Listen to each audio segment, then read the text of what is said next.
And I finally figured out, because I could not figure out how to get um the videos in order, in chronological order by the way I had filmed them. And I figured out it's 1 2 1 2 1 2, like that. Anyway, you don't know what I'm talking about, but I finally figured it out. What was I talking about? Yeah. So I haven't talked about the book any, but it all kind of ties into that same sort of thing. The race relations in the book are strained, definitely strained, because a black the black villain um comes after my heroine. And there's a lot of sexual tension. One of the a lot of sexual tension is that my hero meets this man who turns out to be the arch villain, the black runaway slave, the arch villain, on the road, and offers him a job to work on the farm because, there'd been a big wind, and some trees had fallen down, and all this stuff had happened, all this damage from the snow, and the first snow, really bad snow, wind storm of the season. And, back in that day, pretty much men, well, there wasn't really a lot of help on a farm in the winter because, you know, the men could make money during the summer when the crop, bringing the crops and stuff in. But they didn't hang around. They either went to cattle drives or, went south to work, and then they'd come, you know, uh, after when it's time for the harvest, or during the summer when the planting, season, stuff like that, they'd come back north and, and work there. And my hero happens to meet this man who turns out to be the arch villain on the road. And the villain asks my hero for work, and he says, well, yeah, come to my farm, some trees fell down, that kind of thing. And that's something else I was talking about. Um Ideas. I will think, okay, I need such and such to happen. All right. Then you have to sit back and make it realistic. Then you have to think, okay, now how am I going to make this work? How am I going to, okay, without too much coincidence, just happen the stuff, too much happenstance, stuff like that. Um, so I don't know what gave me the idea of a storm blowing, trees over, and, them needing extra men on the farm to work. And I don't question, okay, how they would need some extra men on the farm to work so I could get this villain on the farm, you know, so I could get him on the farm. So that's why I came up with the idea of a tree falling over, and there's damage to the bunkhouse, and so they need extra men to come. So of course he see, my hero's, you know um on his way to town, and sees this man. The man asks him for work, so he tells him yeah, but he ended up being the arch villain who had followed my heroine all the way from Georgia for it's very complicated. Um Sometimes when people commit crimes, they are so in denial that they blame someone else, even though it's senseless and it's no way, that person's fault. But they tend to, so he follows her all this way, and he actually follows her to another slave state. And of course, when everything goes south and everything goes wrong, and he's finally captured, the first question, like, that the sheriff asks him is like, ask him, it's like, why do you keep going? You had gotten clean away from Georgia. You got clean away from the plantation, which was, next to impossible. And why didn't you just keep going to Canada or keep going north, and stuff like that? But he was so hell bent on revenge that his brain just got muddled. And like I said, of course, he was in very poor physical shape. He ate very poorly. He drank, and once he started getting cleaned up and that kind of thing, and doing productive work around the town, and this, of course, under supervision, and these kind of things, that he comes um, to a realization. He always had the idea that he wasn't a man, because it just seemed like, you know, well, it didn't seem like, white people had the life and death, over you. Even a free person of color wasn't, immune to it and abuse. And of course, a slave was just, a slave. And there's one um, line that he says, my villain says, is that, how come the only time I feel like a man is when I'm drunk? And, but as he goes through his trials and tribulations after he's captured, and he's going to stand trial or not stand trial. And that was one of the issues that the sheriff had to work out, what in the council, the town fathers had to work out, was, whoa, can we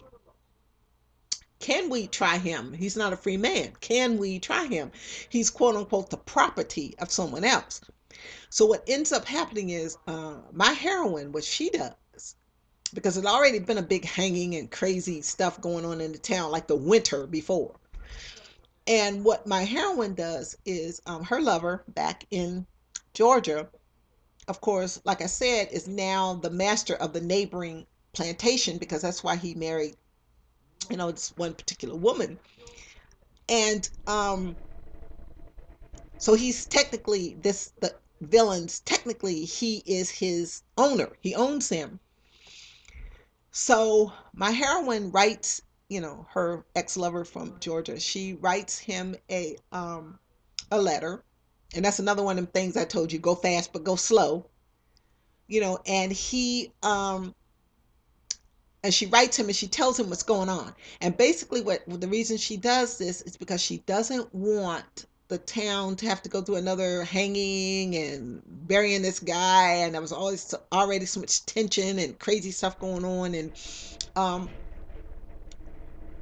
um during all this, she just says, okay, I've had it. So she writes him, and then ends up, her lover in Georgia, ex-lover in Georgia, ends up actually sending slave catchers after him, because he wants him to come back to Georgia. He wants him to be alive. He wants him to come back because he wants to punish him.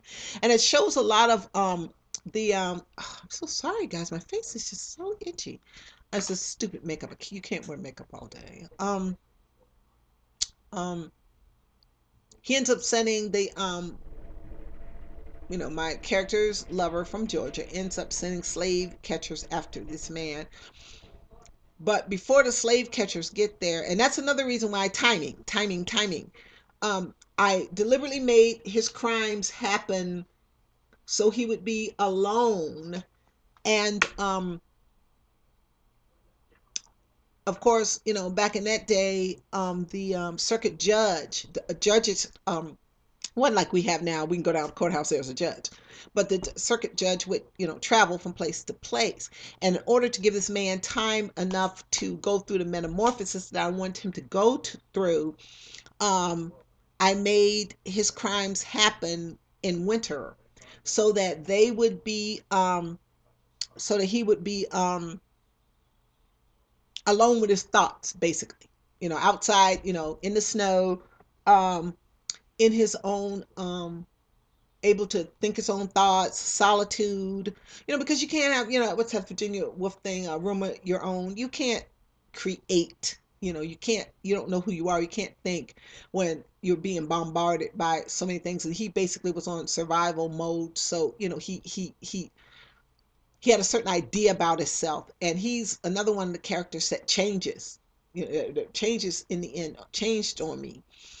Um, and that was another vehicle also I used with, when my heroine first comes to Missouri. I deliberately make it in October, so that, besides the fact I like snow and like cold, but I did deliberately made it in October so that they'd have that winter together, like kind of forced to be, together.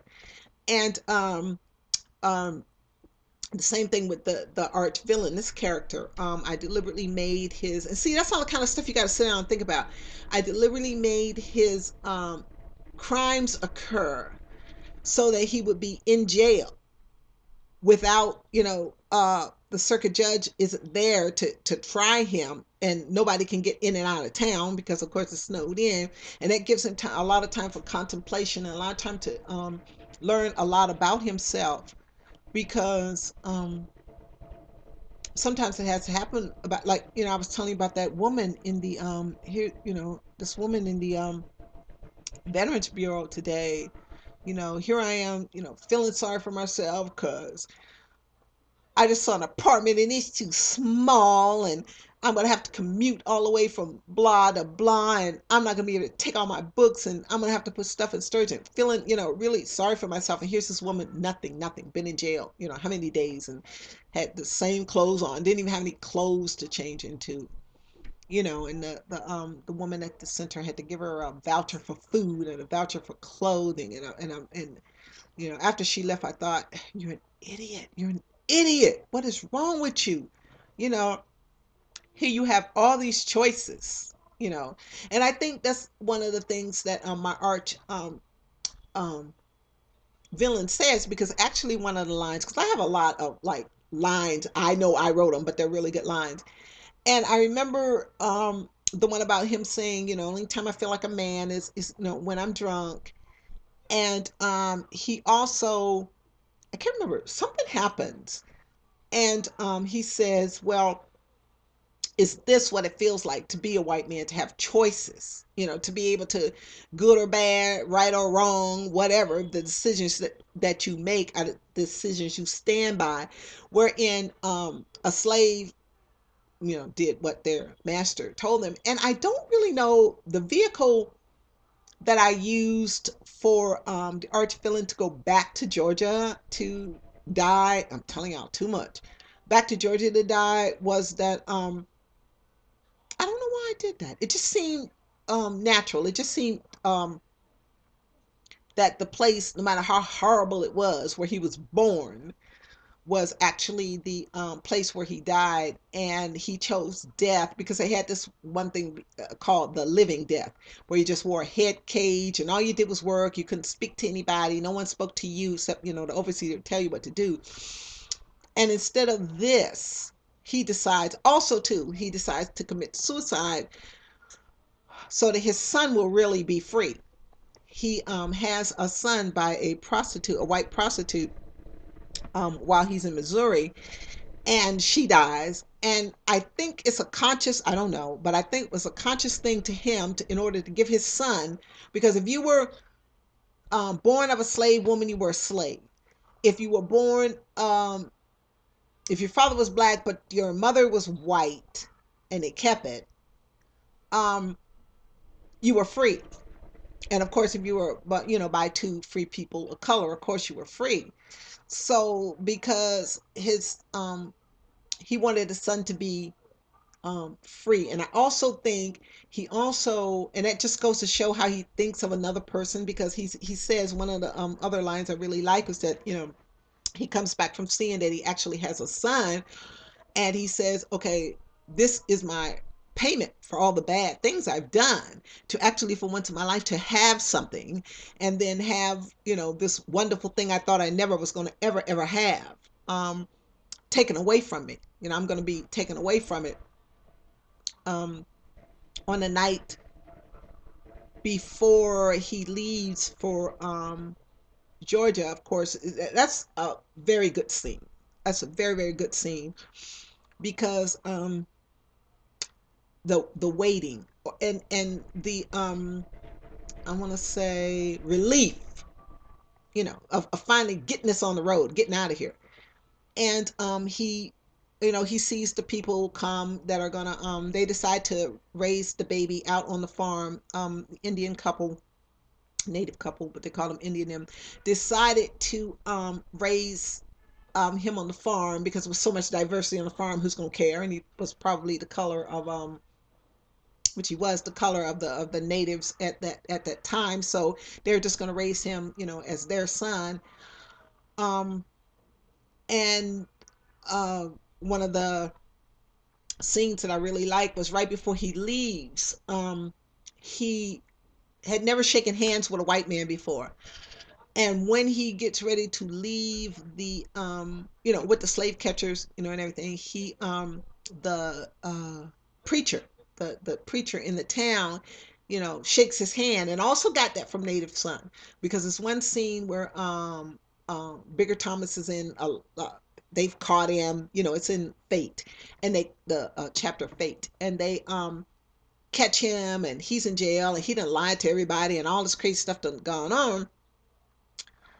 And his lawyers are, of course, his lawyer is white, and the they're communist, which Richard Wright had a lot of things about communism, because he actually was one. And communism was very, very appealing to black people in the late 30s and the early 40s, before the witch hunts and everything of the McCarthy era of the 50s. It was very, very appealing to them, actually. I'll tell you a story about that. Then I gotta go because I gotta get something to eat, and I gotta post this. I'm so tired. Um, I was in Washington D.C. I think it was I want to say 1970 elections. I'm not sure. And I was sitting downstairs in our rec room, because we had a TV room, and I was sitting there, and on the screen comes a black man is running for vice president, and I went, ooh. I mean, because what, and it was a commercial for the Communist Party of the United States, and I went, oh, come on. But anyway, so um, that's where I got the idea of him shaking the my villain in Autumn, of shaking a white man's hand, and it's being a big deal to him, because it's this has never happened. And when the slave catchers they go to chain him up, and the sheriff says, look, the marker for the where the town starts, the marker, you know that's where my jurisdiction ends, and you won't chain him till you pass that marker. When you pass the town limits, then he's your prisoner while he's my prisoner. And it's a very, very sad, when my villain, it's a very, very sad. I wrote it very, very sensitively, and it made me cry. That's when I know I got it. If you're not crying, they're not going to cry. If you're not laughing, they ain't going to laugh. If you don't get a little sexual ting ting ting, they're not going to. You have to. You have to put that much in it. It's very hard to write.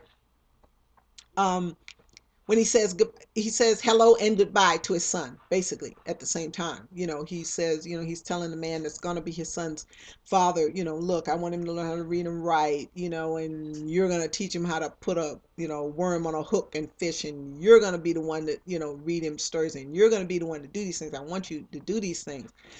And the Indian man promises. And what twist that I added to it was, I had one man hand the other man the baby, to pass him to from father to father. Well, for one thing, the baby's mother's dead, so she couldn't, wouldn't couldn't do it. So, and also too, that was one thing that was really well written, was she just despises this baby, because it's inside her and it's black, and she hates it. She's a white prostitute. And but on her deathbed, they give her a cesarean, and they deliver the baby, and she sees the baby, and she thinks in her mind, oh wow, you're not that bad after all. You're this awful thing. I hated you and despised you and had done all these things to try to get rid of you. And she looks at her son, and she says, mm, you ain't bad. You're not that bad, are you?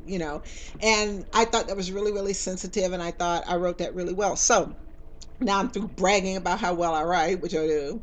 I and remember that publishers and agents out there. It's 8:19, 45, 46. So I really do have to go, and I really do have to um get something to eat, and then look at some maybe Malibu doll face or something, something like that. So I'll see you guys later.